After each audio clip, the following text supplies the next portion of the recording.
Good evening, good evening, good evening.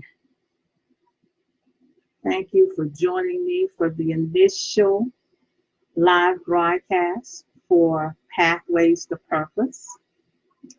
And I'm here, as I said earlier, to talk about who am I and why am I here.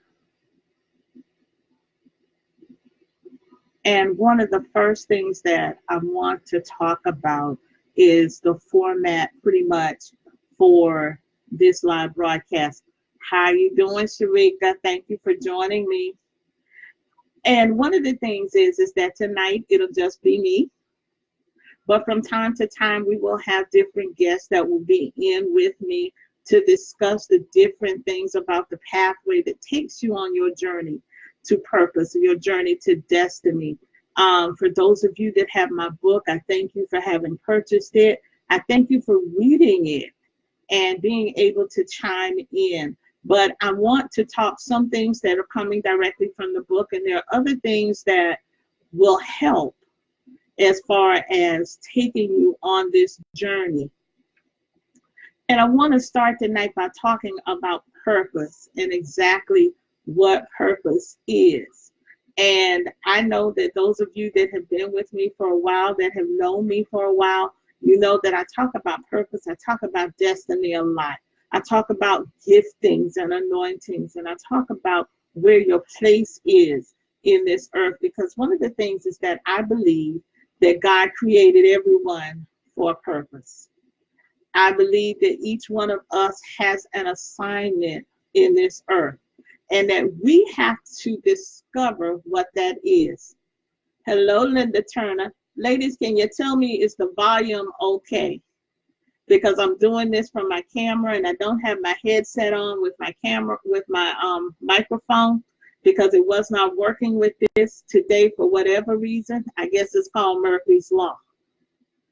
So if we're good, then let's talk about purpose. And one of the things about purpose is that purpose is the reason for which something is done or created or for which something exists. And that is a powerful thing, because one of the things that I got to a point in life where I wanted to know, why am I here? That I've gone through trials, I've gone through situations, I've had some tremendous blessings, and I've experienced a lot of things in life. But I got to the point that I said, Lord, is this it? Is this why I'm here? And I started looking at people as they go about things in their lives, and I started to say, well, Lord, this can't be all. And so I started to look for my own purpose. And I'm going to tell you, I struggled. I struggled with things. I struggled with the fact that I'm a gifted person. And like many of you, I have more than one gift.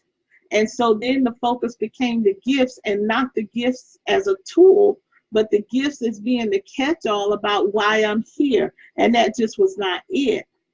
I remember once that somebody said to me that, you're the jack of all trades, but master of none. And I remember getting really upset with that person, because it was like, why would you say that to me? How you doing, Cynthia Mitchell? Because, and then I went through ministry training, and I kept telling, hi, Shelly, that I had to specialize in one thing. And it was so overwhelming, because I couldn't see the forest for the trees. Because the only thing that I had been taught was spiritual gifts. And when I looked at the gifts, I was confused. Because what do I do with this? Telling me what they are does not tell me what to do with it. And it's not even letting me know that it's only one piece of this puzzle. So I continually ask, why am I here? Why am I here? And one of the things that I said in the book is that this is a billion-dollar industry where people are looking for purpose, and people are looking for the reason why they're here. People are looking for their place in this big puzzle called the world. And they're getting self-help books. They're going to prophetic conferences. They're paying prophets to give them a word. They're doing everything but going to the source that can answer the questions that they're asking. If you want to know why something has been created or how something works, you go back to the one that created it, don't you? Don't you go back to the manual that was designed to tell you how it's supposed to work? So why is it that we're everywhere but where we need to be? And so basically, how do we define who we are? What shapes your thoughts about yourself? And that's something that I want to start out with, is our mindsets. Because our mindsets are killing us. Our mindsets are keeping us imprisoned in places where we don't want to be and where God never ordained us to be.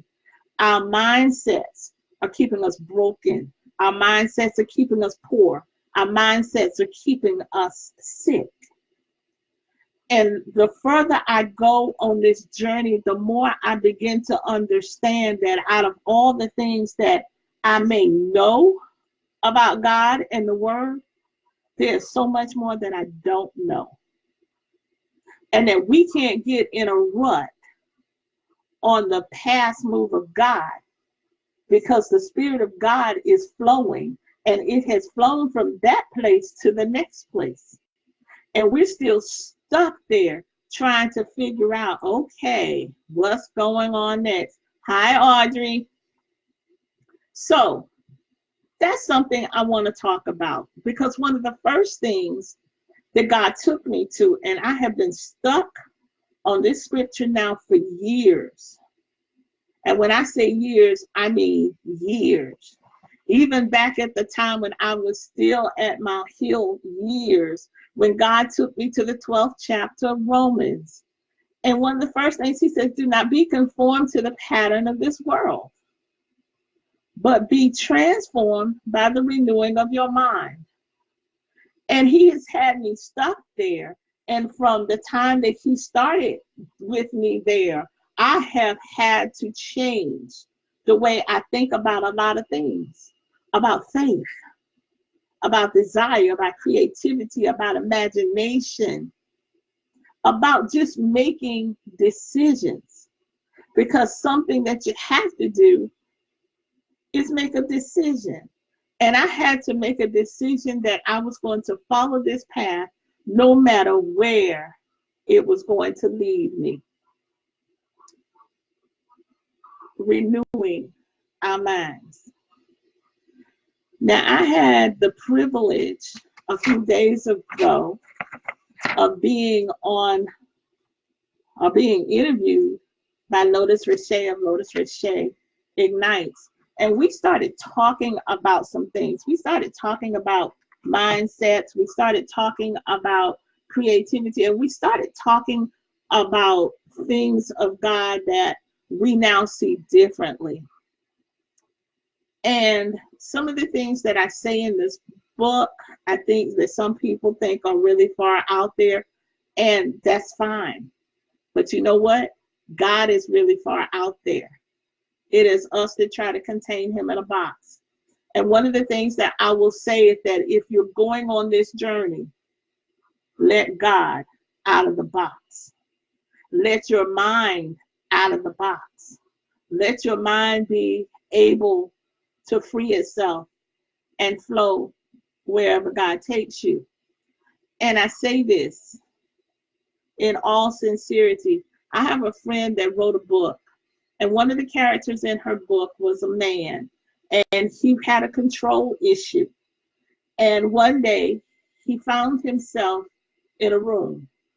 The room had no windows and it had no doors.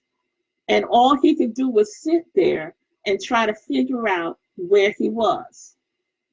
And when he figured out that he had trapped himself in his own mind, was the only time that he could figure out how to get out. And I wonder a lot about how many of us are trapped inside our own thought processes?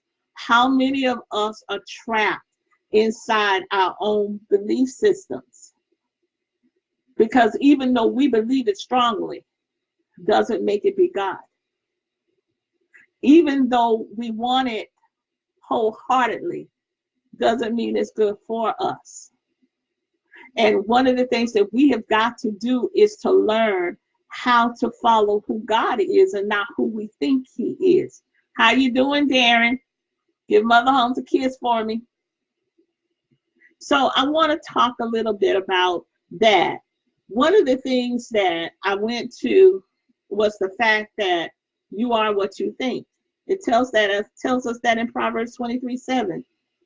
It says that as a man, and the parentheses are man or woman, thinks in his or her heart, so is he or she.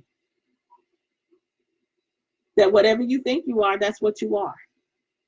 Which is one of the reasons why your mindset has to change. It doesn't matter what society says you are. It doesn't matter what society says you could be. It doesn't matter what people think or say. What matters is what God says and what you believe about yourself. One of the things that I have struggled with for years and years and years is that I had both of my kids out of wedlock. And people would say things like, well, you know, they're illegitimate. And those of you that know me really well, that knows that sometimes my mouth will engage itself before my brain has a chance to think about the answer. But one of the things that I know is that it's God that ordains life. And if God ordained the life, it's not illegitimate. And that we can't continue to put labels on our children, and we can't continue to put labels on ourselves and think that we are going to succeed or that we're going to be all that God created us to be. And one of the things that Lotus and I discussed were labels. Labels like male and female. Does gender really matter? Labels like African American, Caucasian, Oriental, Hispanic, does it matter? Labels like whether I'm a Democrat or a Republican or an independent, does the label matter? Things like, do I have a college education, a high school diploma, or none? Does it matter? We get hung up on labels, and that's one of the things that John Calvin talked about, is that in our finite human minds, we have the tendency to start putting things in different little boxes. And we cause the separation, because God doesn't cause a separation. We cause the separations. So one of the things is that we have to get out of the labels. There's one race, it's the human race. And we have to get out of allowing people to tell you, and this is one of the things that people told me all my life, because I've been heavy set all my life, is that, oh, you have a really pretty face if you would just lose weight. Well, if you don't like me fat, you definitely not going to like me skinny. What does one have to do with the other? I might not think that you're particularly attractive either. It has nothing to do with your size. But I am of the mindset, if it's not broke, don't try fixing it. And people try fixing things all the time that are not broken. I'm not a diabetic. I don't have high blood pressure. Only time that those two things start to flip-flop is when I listen to other people and I go on diets that I know I shouldn't go on. And one day my doctor sat me down and he said, I want you to take the T away from diet and tell me what you got. Die.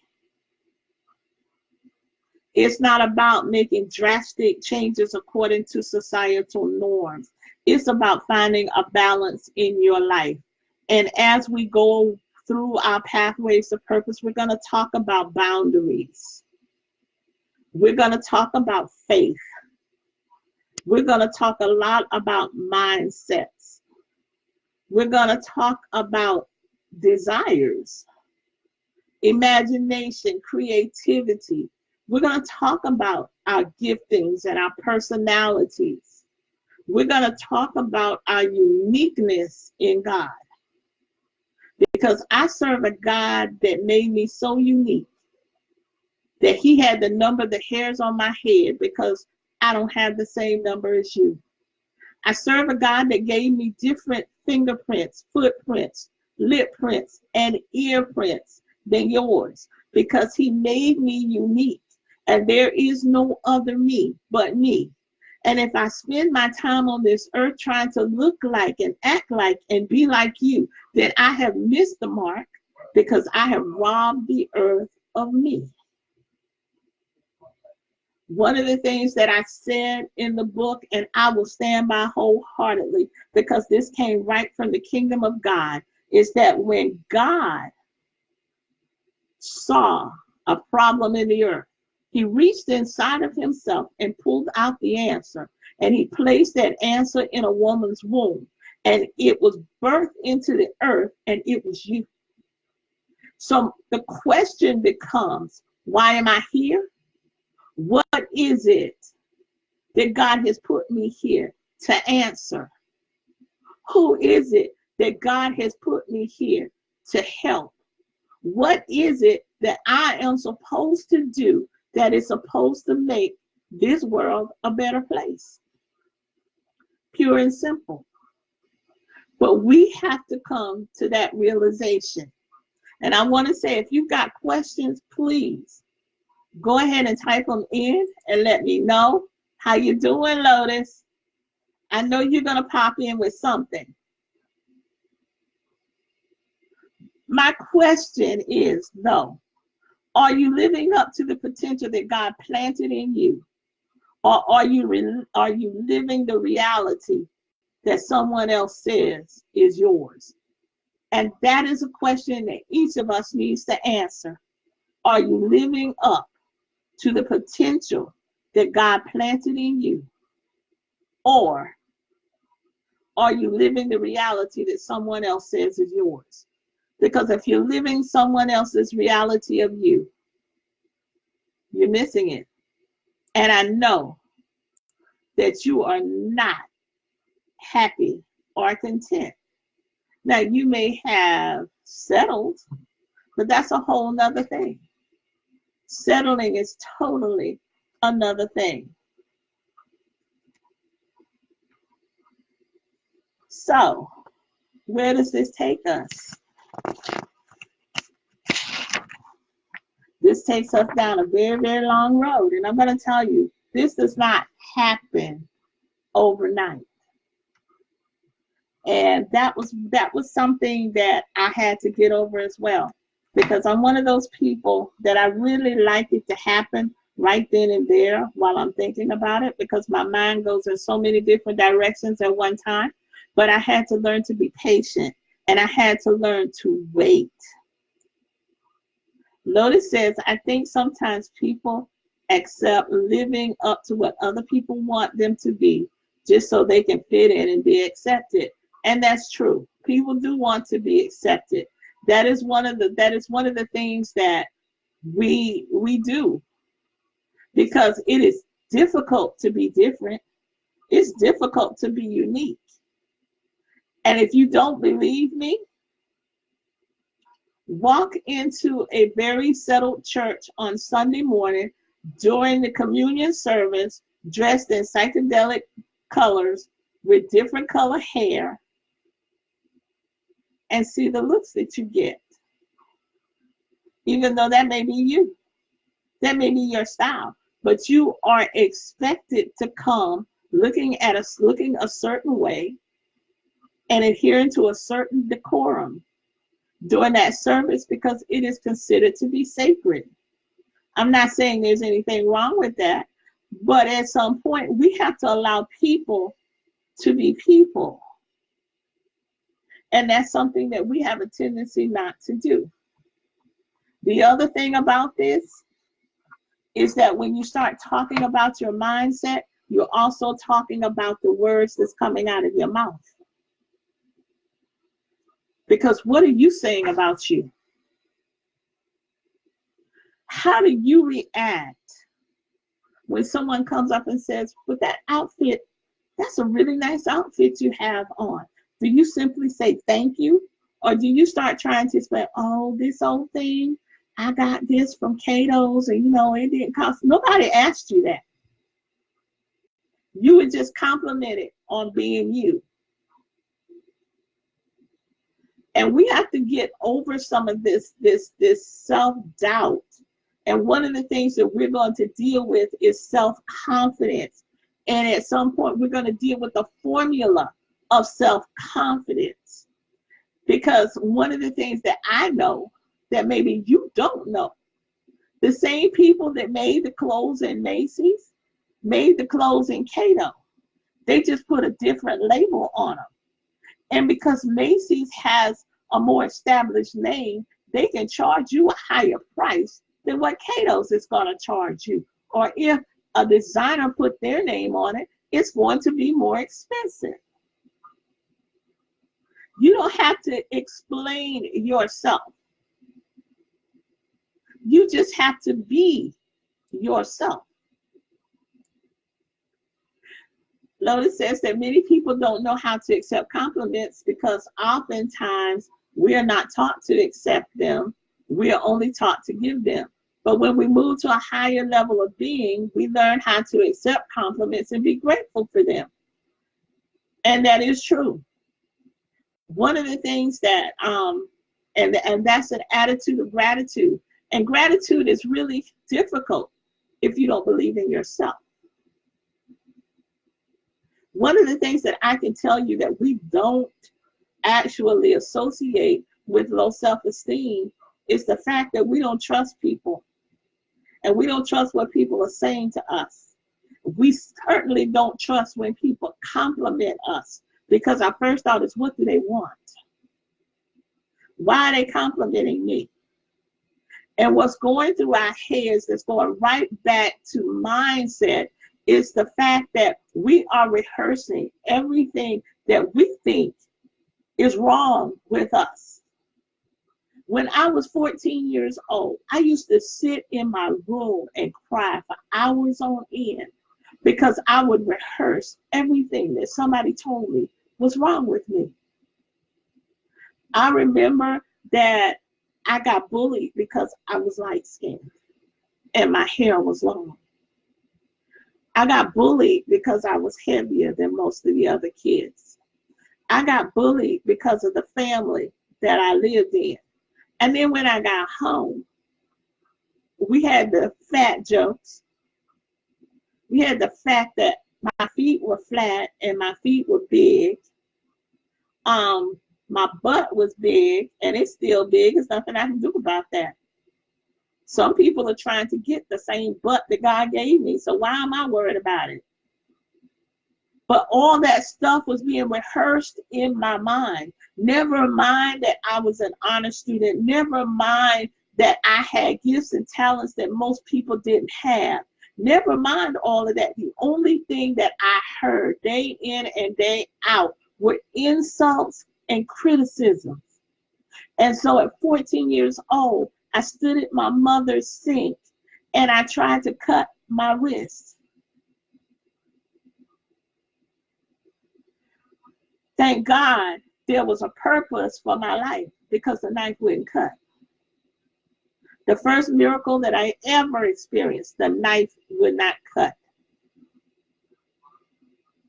How many people are out there that are suffering from the effects of bullying and criticism, who are frustrated because that's all they hear? You know, we're told in the word, and we say we're people of the word, but it says faith comes by hearing and hearing. You hear it over and over again, and you begin to believe it. Now, I know with Napoleon Hill, he calls it auto-suggestion. when you reprogram your mind so that you're hearing it over and over again. But we've got to learn that the power of life and death is actually in our tongue. Notice this, oftentimes bullying has become the norm, and it is the ushering in of low self-esteem, a desire to withdraw from people, and often it can lead to suicide. Have you ever wondered why so many of our children are killing themselves? Why are so many pastors killing themselves? Because people hear over and over again what they're not doing right. But they're not hearing the gratitude for what they are doing right. And especially for our young people, adolescence and childhood is difficult enough. They don't need anybody to tell them something crazy. Like, you too fat. You just dumb. You're stupid. They take that stuff to heart. And when they hear it over and over again, they begin to believe it. And when you believe it in your mind, it is true. How you doing, Dwayne Walton? I see you. So now everything is coming back to the mindset needs to be changed. And this is the deal. Our mind is like a computer. And as we go through life, the programs in the computer begin to break down. The links break down. There are viruses that come in. There's spyware that comes in. And it begins to not operate the way it was intended to operate. So now things are not going the way they should go because the input is bad. So the output is bad. And it has to be reprogrammed. And it's the same thing with the way that we think. We have to reprogram how we think. And as we go about this journey, when we start talking about purpose, we have to change the way we think. It is just that simple. But everything simple is not easy to do. Not easy at all. So now, I'm going to ask you another question. Equipped with the breath and life of God, how can I fail? Armed with this knowledge, what can I fear? Knowing this, how can I doubt the power of the word? If I know that I existed in God, even when he created creation, and that God knew me because God knows himself, that my essence is the breath that God breathed into the byproduct of dirt, which is dust, and that the breath uttered a sound which became the word, which was me. And he spoke to me when I was still in him. And he thought within himself of a problem that would need to be solved here on earth. And that part of him that was the answer spoken into existence was me. Knowing that, how can I fail? Hello, Dolores. That's great, Dwayne. Especially the beauty for ashes. And you do need to focus on the attitude of gratitude. But if I know that I am a portion of God in the earth, how can I fail? Why would I doubt the power of the word of God? I will tell you this. Hosea 4:6 says that my people are destroyed from a lack of knowledge. You want to know what that knowledge is that destroys us? It's the knowledge of who we are. Lotus says things that are simple can also be complicated. But one thing that I have learned is that it is as complicated as we make it. Many people are stuck in the grips of fear, which is false evidence appearing real, and it keeps them in bondage and they can't move forward.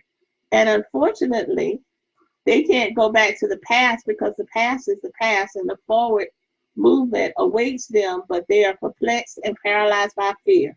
We must face off fears and face the reality of who we are so we can move into the person we desire to become. And that is a very, very true statement. We get stuck. And I'm glad you mentioned fear because I did want to go into fear. And I'm watching the time because I don't want to make these broadcasts too terribly long. But one of the things that I deal with is the fact that when I was born, my mother was fearful because I was her third pregnancy and the first two failed.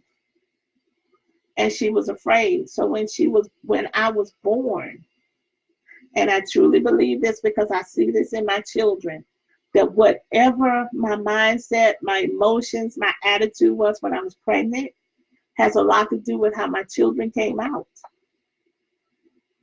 And for the better part of my life, I have been fearful, and it's not necessarily fearful of failure, but fearful of success, fearful of allowing the person that God has called me to be to come forth. Because number one, I can't control it. And that is an issue for a lot of people. We can't control it. And that is also that is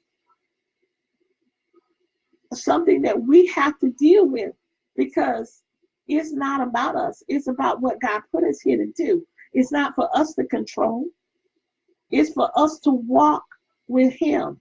But we get to this place where we don't know where the next step takes us.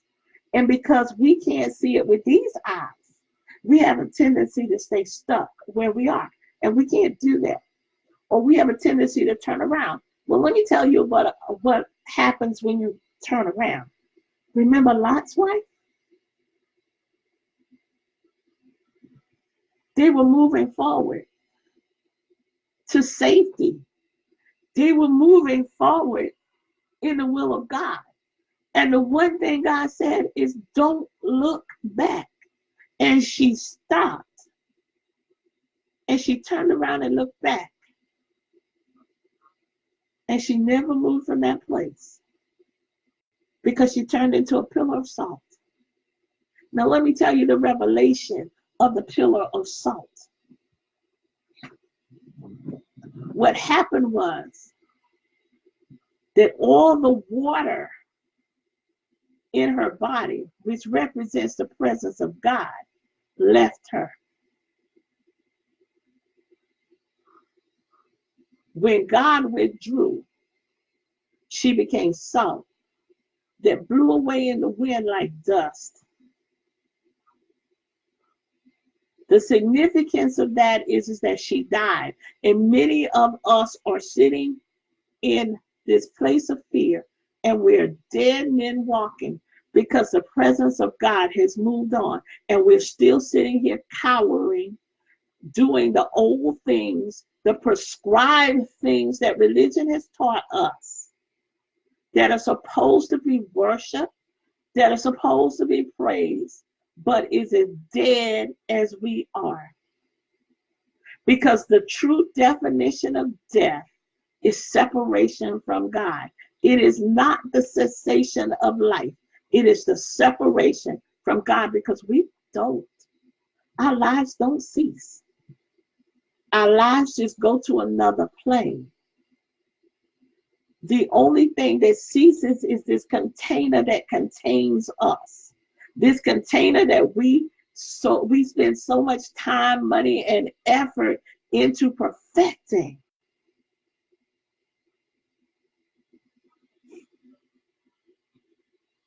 It took me a minute to get prepared for tonight because I was spending time with my grandbabies, and I had a difficult time. Lotus knows how my grandbabies are.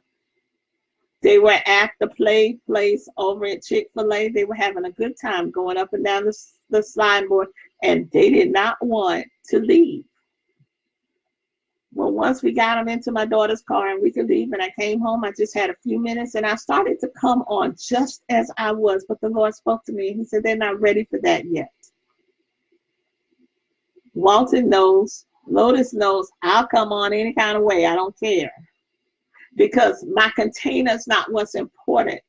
What's important is what God has poured into me to pour out to you. And I'm saying that to say this. You have got to spend time on yourself if you're going to make it through this journey. You have got to invest in yourself if you're going to make it through this journey. It's not about anybody else. It's not about your pastor. It's not about me. Because whatever it is that I say to you, you need to take it back and study it for yourself. You don't take anybody at face value. You take it back to the throne and you work it out for yourself. One of the things that God said to me many, many years ago when my children were small, he told me a change was going to come in my life, but the change would not occur until there was a change in my heart. And when you start talking about heart from a spiritual standpoint, you're talking about mindset. There had to be a change that would occur.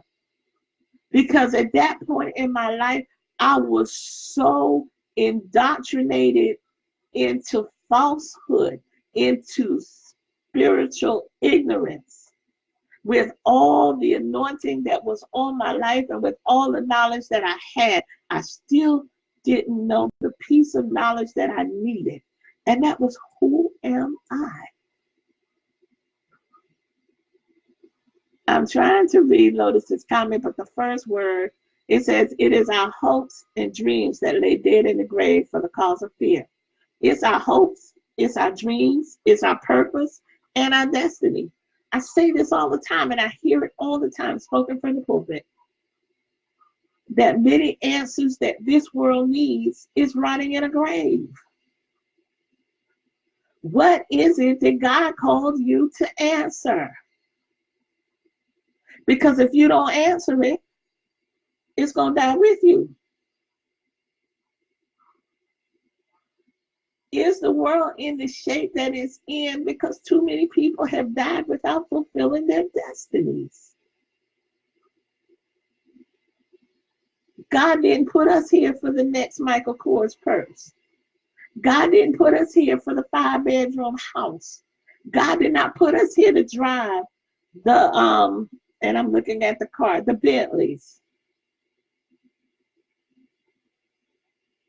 He didn't put us here to sit in church on Sunday morning in a building and sing hymns and praises to go out after that and forget all about him. God didn't put us in our workplace just for us to make money. He put us there to influence other people. He put us there to be an answer to a problem.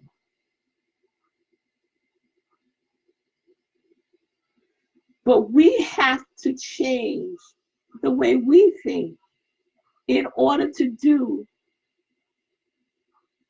what we need to do. All of this is a product of my own journey towards self-discovery. And I'm here to tell you that this journey is a process, and that you will find revelation after revelation after revelation of who you are. I'm not trying to tell anybody who or what God called you to be or to become. I'm just here as a guide. One of the things that I had to find out is that I had to refine some things into my own personal mission statement. And when I refined everything into my own personal mission statement, you know what I found out? This is who I am.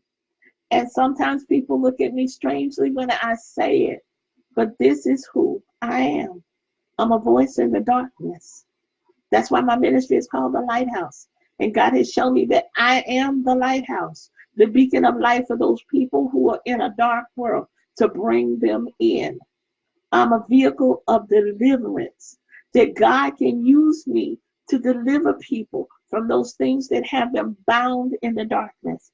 And I am a pathway to destiny, because my purpose is to help you discover who you are and how to become who you are, not to tell you. Because I think too much that we depend upon our spiritual leaders to tell us instead of guiding us. I'm not here to tell you anything. I'm here to give you the wisdom and the knowledge that God has given to me over the years and is still giving to me. I am here to help you find and use the tools that are going to take you on this journey. I am here to help you overcome some of the things that are keeping you stuck, that are killing you in the midst of the journey. That's why this is called Pathways to Purpose. I could have easily said Pathway to Destiny. But before we get to destiny, you've got to deal with purpose. So as we go about this each week, if you come up with questions, send them to me. And let's deal with those questions. Because I don't always want to be the only person answering. And thank you so much, Dwayne, and you are quite welcome. If you have comments, make those comments. Because I can assure you that over the years, being stuck in a desert place, my skin got thick. I don't expect everybody to agree with everything I say. Because I know in the end, it's between you and your creator. If there are things that you need more clarification about, tell me that too. But don't stay stuck in a place that you were never meant to be in the first place.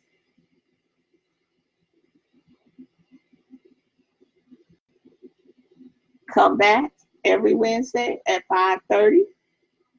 I promise you it'll be 45 minutes to an hour, because I don't want to keep you long. I know you've worked. I know you have other things to do. But just join us and just see where this journey will take you. I have posted information if you wanted to purchase the book. The book is $10 until 2020. If you want to send in a donation, I've sent the Cash App information as well. All donations are tax deductible. And if you give a donation of $25 or more, you will get a book for free. And that's all I have for tonight. I thank you all for listening. God bless you, and we'll see you next week.